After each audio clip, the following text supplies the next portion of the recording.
let's take a look at Titan. So we're coming into the sub. This is the only toilet available on a deep diving submersible. Best seat in the house. You can look out the viewport. We put a privacy screen in, turn up the music, and it's very popular. We have our control screen here, our sonar screen here, and we can put any image we want in the back. We've taken a completely new approach to the sub design, and it's all run with this game controller and these touch screens. So if you want to go forward, you press forward. If you want to go back, you go back. Turn left, turn right, go down, go up. And it's Bluetooth, so I can hand it to anybody. And it's meant for a 16-year-old to throw it around, and super durable. We keep a couple of spares on board just in case. This is the second year we've been out to the Titanic. We went out in 5 8-day missions. We did about 10 dives to the wreck site of the Titanic, and we did an extra dive on an undiscovered reef that we found. Stockton Rush is the CEO of OceanGate, a company that offers dives to the Titanic in a one-of-a-kind carbon fiber submersible for $250,000 per person. An experimental submersible vessel that has not been approved or certified by any regulatory body and could result in physical injury, disability, emotional trauma, or death. Where do I sign? The sub has about as much room as a minivan.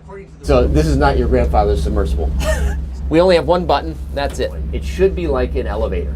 You know, it shouldn't take a lot of skill. I couldn't help noticing how many pieces of this sub seemed improvised.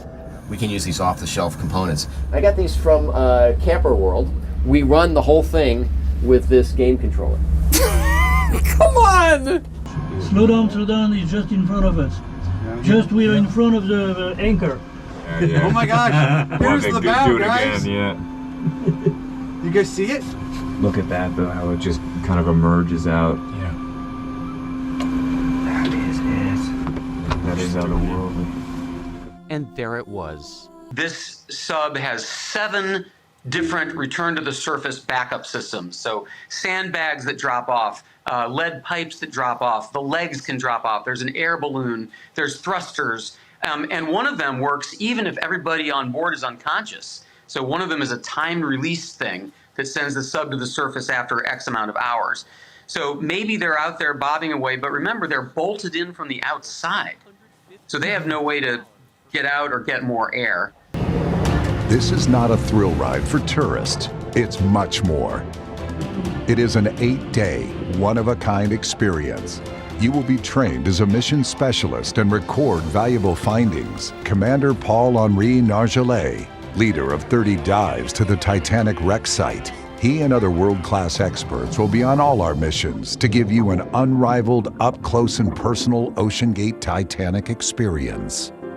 The sub for me, it's very well done because it's simple. Generally, they have a lot of equipment and a lot of switch. And on this one, you don't have because you work with a screen and with a keyboard, and it's very easy to do that. You are not only a passenger seat and waiting that the time is running and just looking outside. You can do something inside. You can be really a member of the team, and that's great. Don't miss the opportunity to be part of history. The OceanGate Titanic experience. There's truly nothing else like it. What could possibly have happened? Worst situation is, something happened to the hull, and our fear is that, it imploded at around 3,200 meters. And is there anything that the U.S. Navy can do right now? No. I mean, I don't see anything that can happen at this point. I mean, I'm trying to be, somewhat cautious and, don't want to basically be the naysayer of what's going on. But when you're talking 6,000 pounds per square inch, it is a dangerous environment. More people have been to outer space than to this depth of the ocean.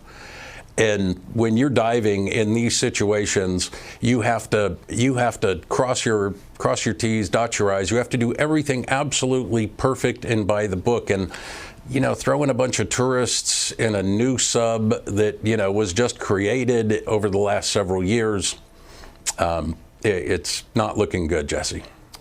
He's a really interesting guy. He's a blue blood. He's a direct descendant of two signers of the Declaration of Independence. He has experience designing and flying airplanes. He wanted to be an astronaut. He has experience designing and building these submersibles. And he freely acknowledged that this is not, it's not an airline. It's not a Toyota. He would say, safety is a relative term. If you want to be completely safe, don't get out of bed. So to Stockton, risk is part of life. And if you want to do amazing things, you have to take risk in exchange.